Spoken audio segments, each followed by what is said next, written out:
answer. Not a problem. The process that we use to develop the report. I'll tell you a little bit about the background. So what is going on really that has led to the crises of affordable housing and homelessness in our province, and then share with you our recommendations. I won't go over all 95 recommendations, don't worry.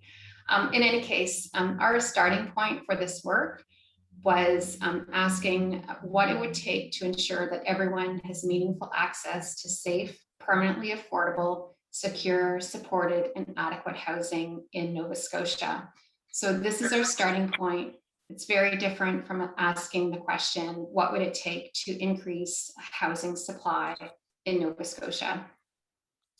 So we use the social policy framework to develop this work. The social policy framework includes principles that were established by the Canadian Centre for Policy Alternatives Nova Scotia office and the Nova Scotia College of Social Workers.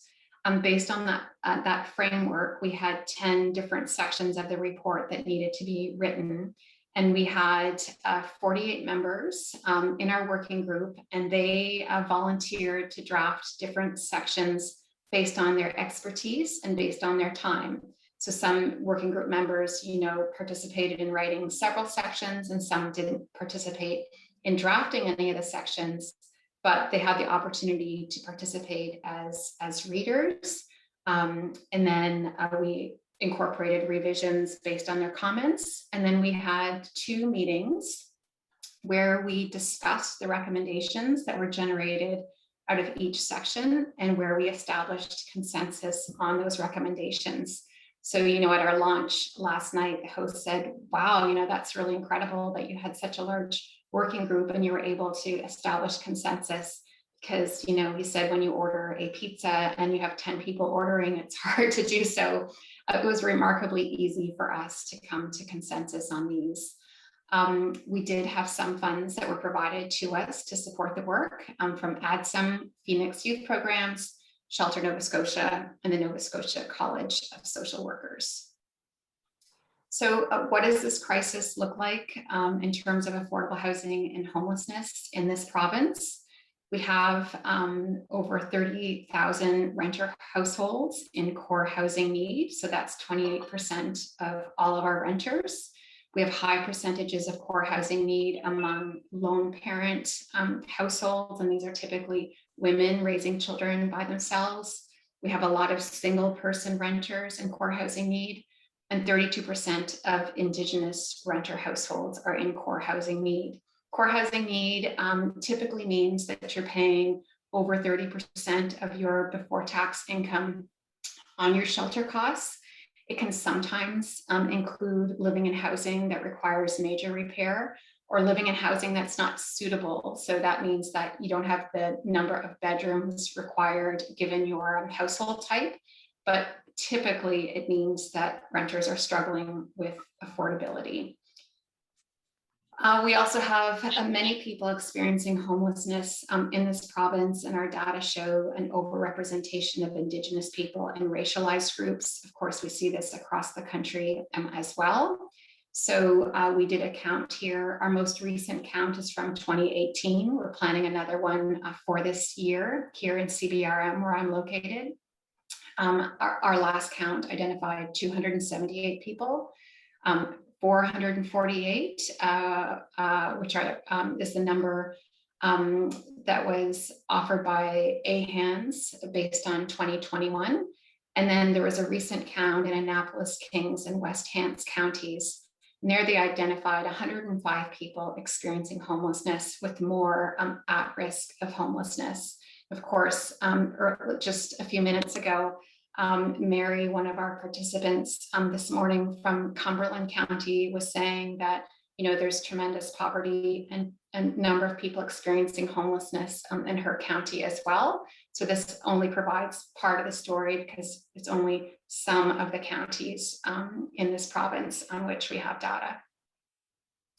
So how do we get here? How do we get to so many renters struggling with affordability and so many people experiencing homelessness? So there are really, three main reasons for this. At one time, the federal government invested significantly in rental housing stock. So a lot of the public housing that we have in this province, as well as the community housing stock, provided by nonprofits and cooperatives, that was really funded primarily by the federal government in the 60s, the 70s, and the 80s. But then in 1993, they pulled out. They said they no longer wanted to fund new builds except for on reserve, and that responsibility was downloaded to the provinces. And this has only changed recently with the launching of the National Housing Strategy. When the federal government pulled out in the 1990s, our province did not take the lead in responding to that federal retrenchment. Some other provinces did. So you see in the 1990s, Ontario continued to invest and then they stopped. But the province of BC has consistently invested in new rent geared to income units, so public housing. They also recognized that homelessness was being experienced primarily by single person employables, and so they started sponsoring single room occupancies to respond to that. We also see the province of Quebec that has continued to invest in affordable housing. And if you look at our current provincial plan, that really includes very modest targets for new affordable housing. It really emphasizes the preservation of stock that was really allowed to fall into disrepair over the past 2 decades and more. So I'm not at all saying that preservation of stock isn't important. It really is. For example, we have social housing in Sydney that is empty because it's in major need of repair, yet we have homelessness, which is hugely frustrating to me. We need to preserve that stock, but we also need to desperately increase how many affordable units we actually have available to people who are experiencing homelessness and who are in core housing need. So this means we have an environment where almost all of our rental housing stock is market-based and is not subsidized. So 88% of the rental units that we have out there are not subsidized, and it doesn't have to be this way. So this is the same as in the United States, but there are other countries that have much larger percentages of social housing stock compared to overall stock. So those countries include Austria and the Netherlands and Finland. So this won't be any surprise to anyone on this call. And of course, Stella is an expert in this area. We got here as well because we have inadequate incomes. So on the left-hand side, you can see income assistance rates. So these are updated based on the $100 increase that the province recently implemented. So you have income assistance on the left-hand side, and then average rents on the right-hand side for 4 different parts of the province. And these are based on income assistance for people who live by themselves, and then average rents for single bedroom, 1-bedroom units. And so what this basically tells you is that in CBRM, Queens, and Truro, income assistance basically matches shelter costs, but of course that leaves nothing left for food, transportation, telecommunications, and all of our other basic costs. And then in HRM, where so many of our renters are located, this is a provincial problem, but we have a lot of renters located in HRM. We have this incredible gap between income assistance and average rents. So there's nothing at all left over, and tenants are responsible for finding a way to pay for the $250 more that they need to pay for their rent. And then on the right-hand side, you see the minimum wage required for workers to pay for their shelter. So in HRM, a worker would need $19.54 per hour to pay for their shelter costs. And in CBRM, they would need to earn $13.35. And so a third reason that we got here is that we really haven't emphasized public and community housing provision, community housing being housing provided by the nonprofit and cooperative sectors. So I've talked about this before, but public housing really has become a disliked model of housing delivery here in Nova Scotia, across Canada, and I think it's been influenced by thinking in the US on this issue. But we can't forget that public housing is the most affordable housing available in this province, and it's an incredible asset that we need to be developing. Its public housing is problematic because it lacks, neighborhood interventions, and because people live in deep poverty. It's not because of the model itself. And so I see really interesting examples of public housing, say in Winnipeg, where they have worked hard to integrate supportive amenities and services right into that housing. And certainly in some American cities, you see scattered site public housing. So it's not, it's not clustered as much as it used to be. Our nonprofit and cooperative sectors are very small, and the provincial government hasn't been prioritizing the community housing sector. And so again, I said earlier that, in the 60s, 70s, and 80s, the federal government was very involved. And for a period of years there, they were seeking, deliberate partnerships with community housing providers. And that stopped. And so if you look at the affordable housing that's been built in Nova Scotia, through bilateral agreements, provincial and the federal government working together to fund housing, they've partnered with market-based landlords. And so we are absolutely at risk of losing that stock because there are contracts in place to provide affordable housing for a period of years only. And it's clear in looking at what has gone on in the United States that when these contracts are over, market-based landlords raise their rents.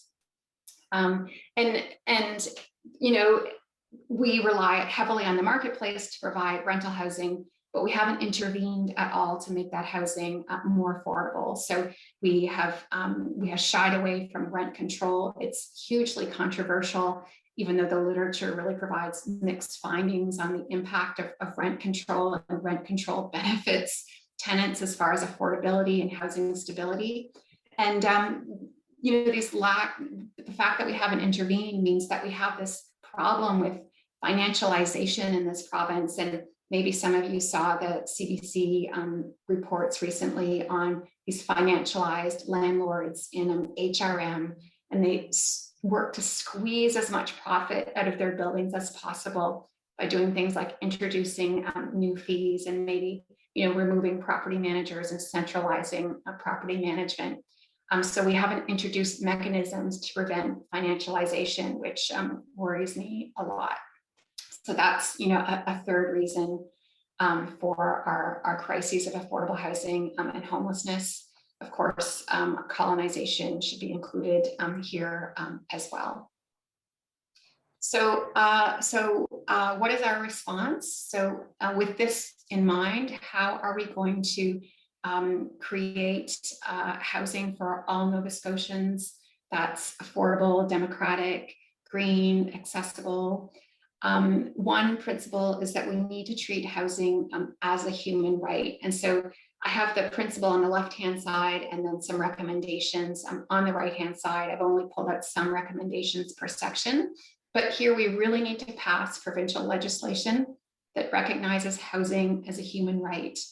Legislation has been passed federally, but what that means is that that influences federal housing policy, not provincial housing policy. So we need to have provincial legislation that recognizes this right, that also would incorporate a 10-year timeline to end homelessness and housing insecurity for everyone on, who's in core housing need, who's on a wait list for a public housing, and who's institutionalized with disabilities.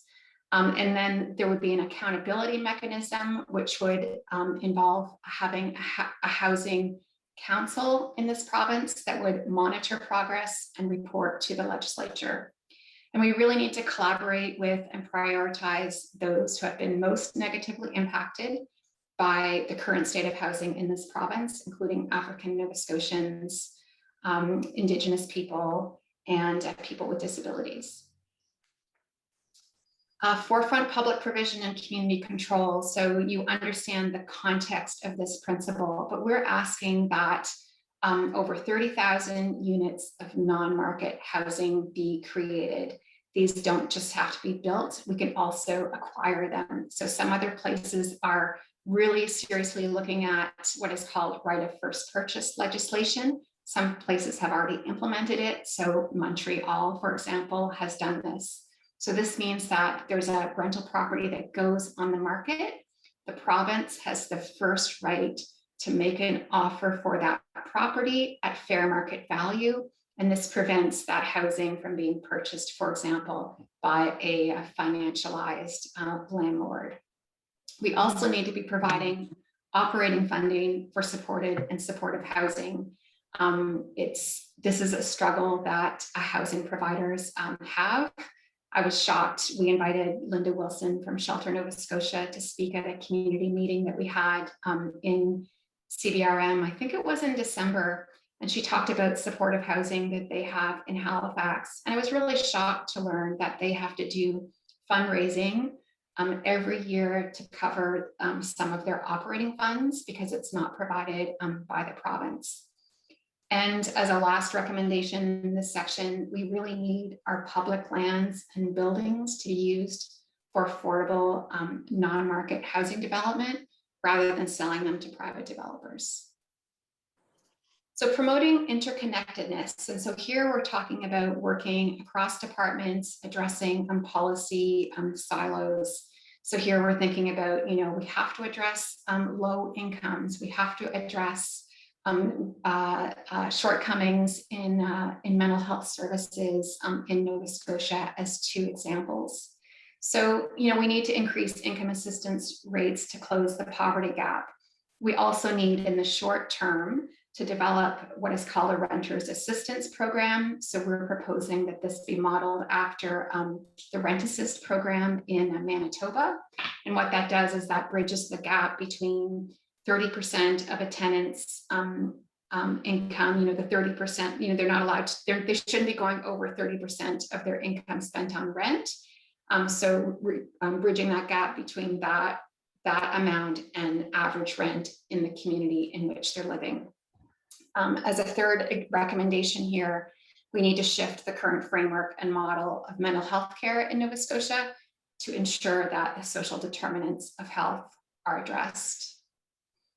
We need to respect, protect, and promote social inclusion. So we need to be developing affordable builds in a way that facilitate participation in everyday life.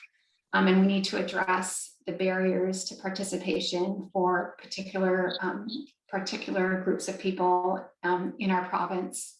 So, for example, when we're talking about new affordable housing development, we need to be incorporating common spaces into these and green spaces.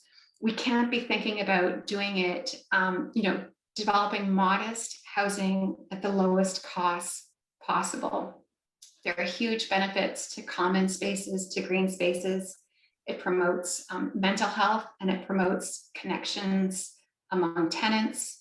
This can also allow for smoking and pets, which I know can be a problem when tenants are establishing their rental agreements with landlords.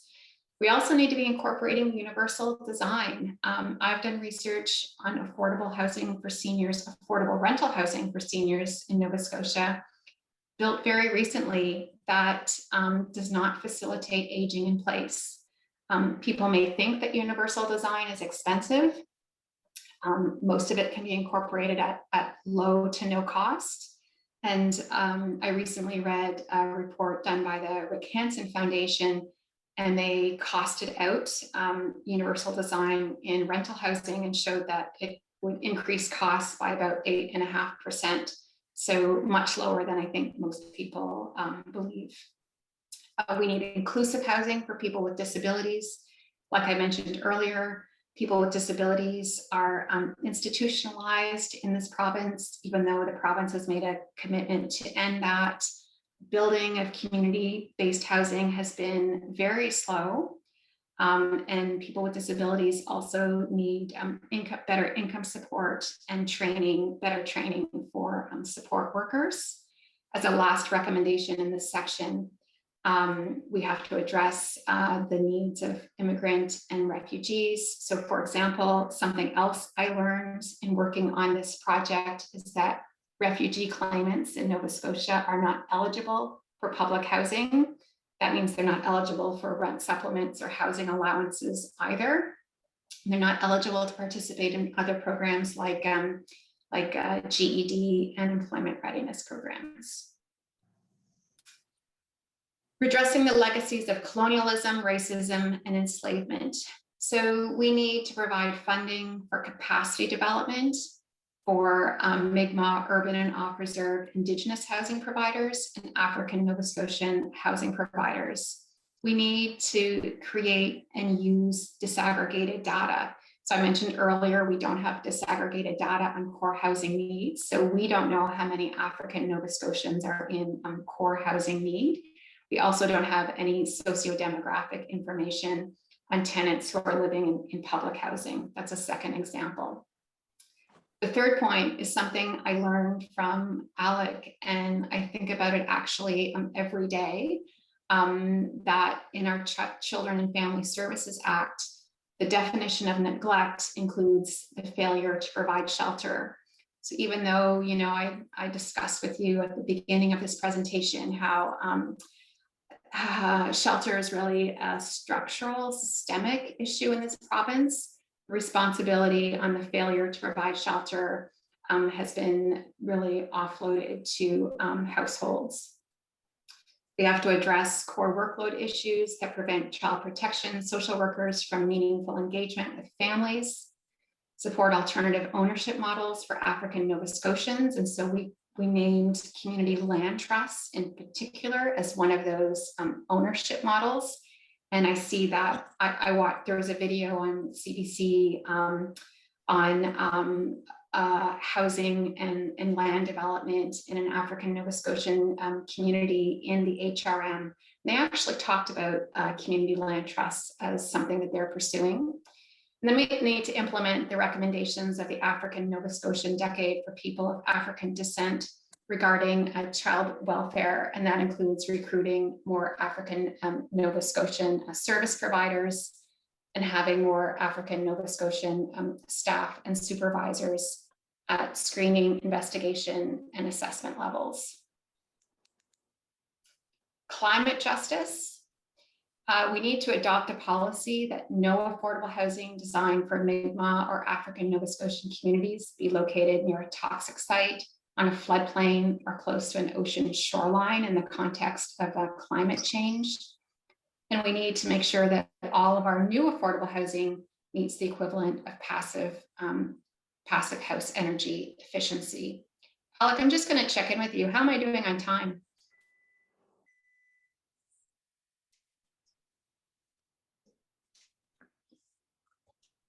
I'm going to take that as I still have more time.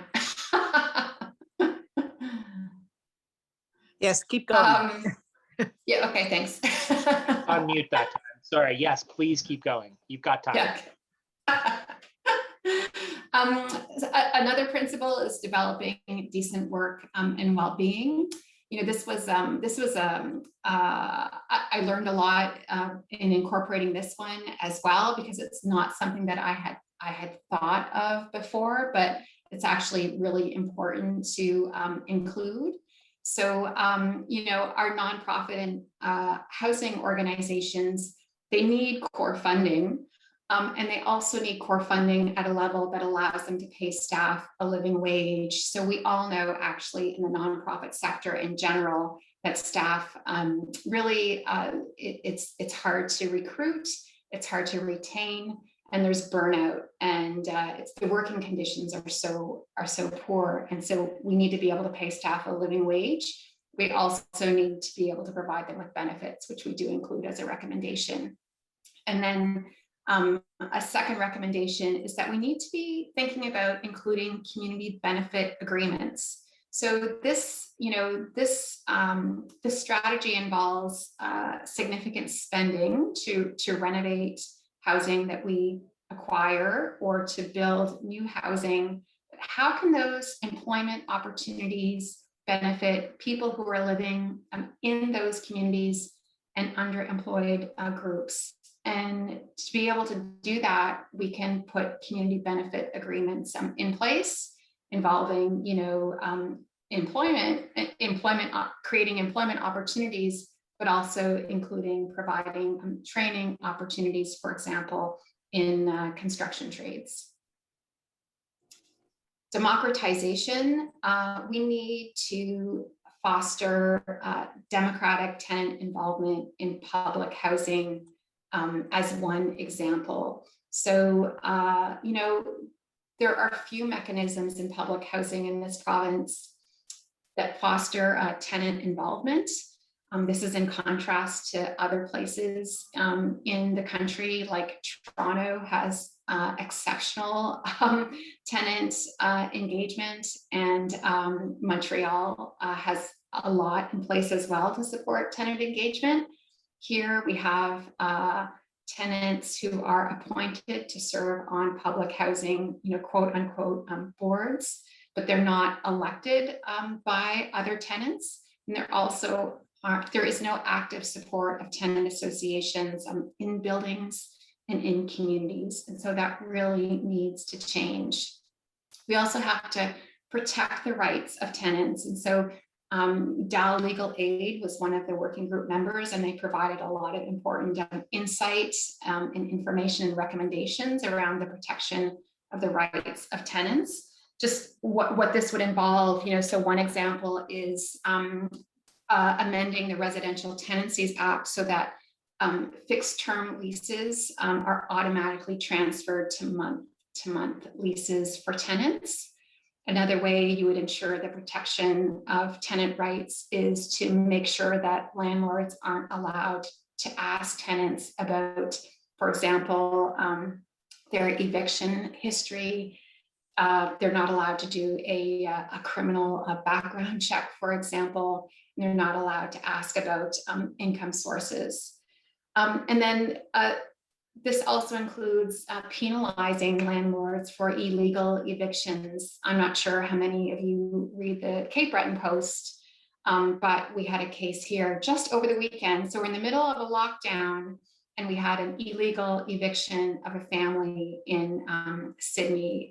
They had to, they had a short number of hours to get out of their unit, and the power was cut off to the unit as well. So it's an illegal eviction, and we need to hold landlords accountable.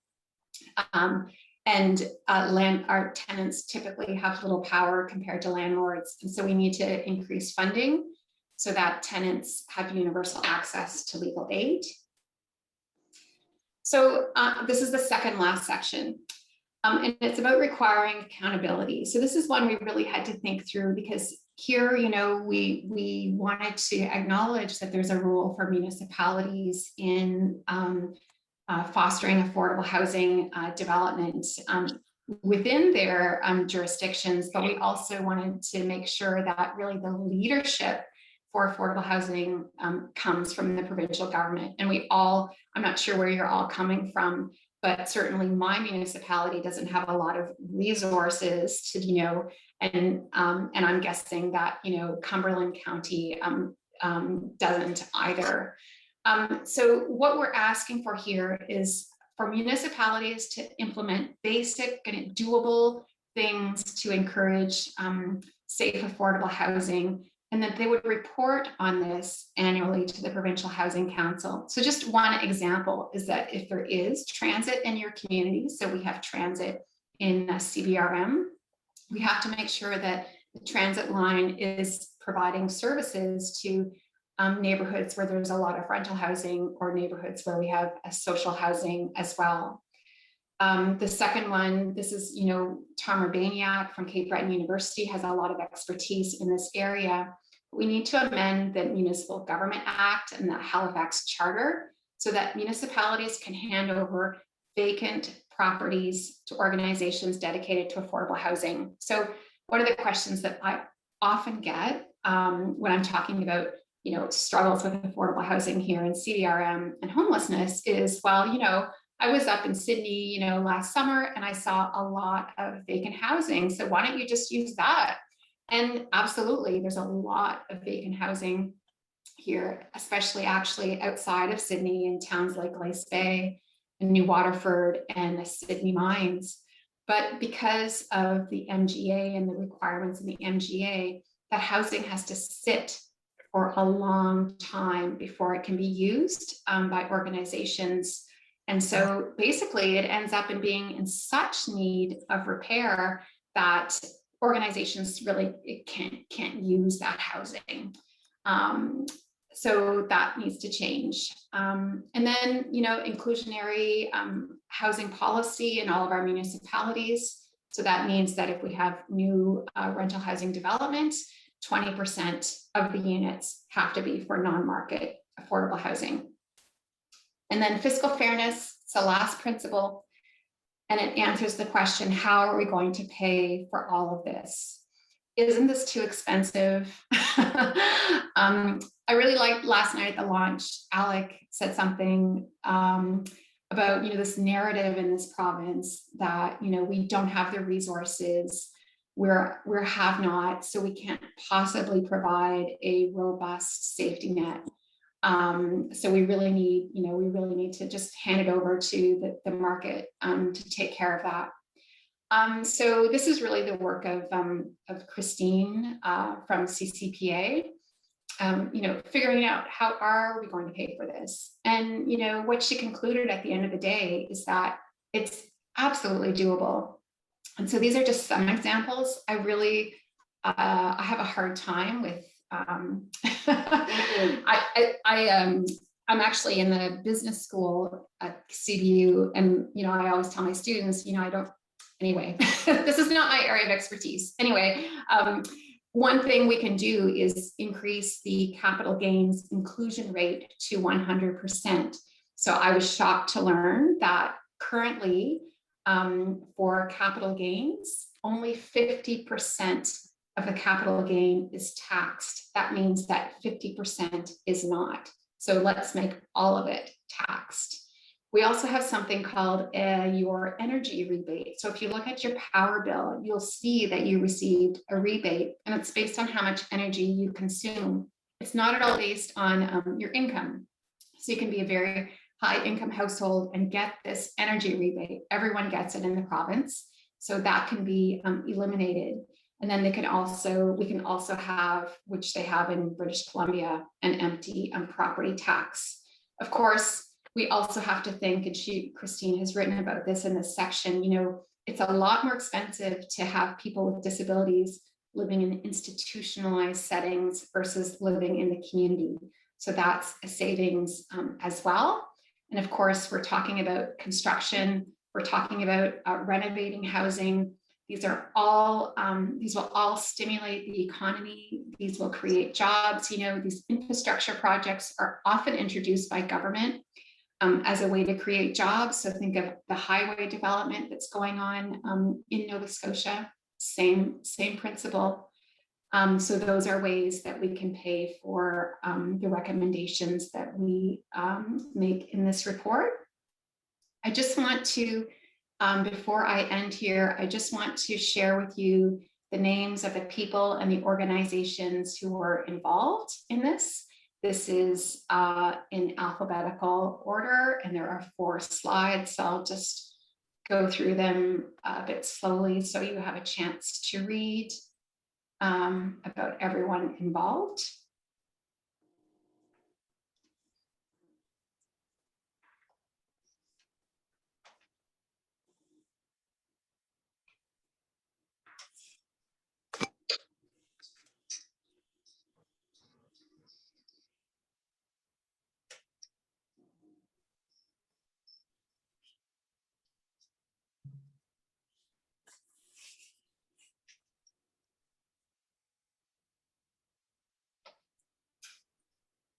And then I also just want to thank people who provided research assistance: Claire Horn, Sydney Belford, Andy Crosby, Ija Deng, Sarah Bueller, and Laura Sims. Emily Davidson did the incredible layout and design work for the report. And then again, I mentioned our funders, had some for women and children, Phoenix Youth Programs, Shelter Nova Scotia, and the Nova Scotia College of Social Workers. So that's it. Great. Thank you so much, Catherine. Amazing. It's so nice to see it laid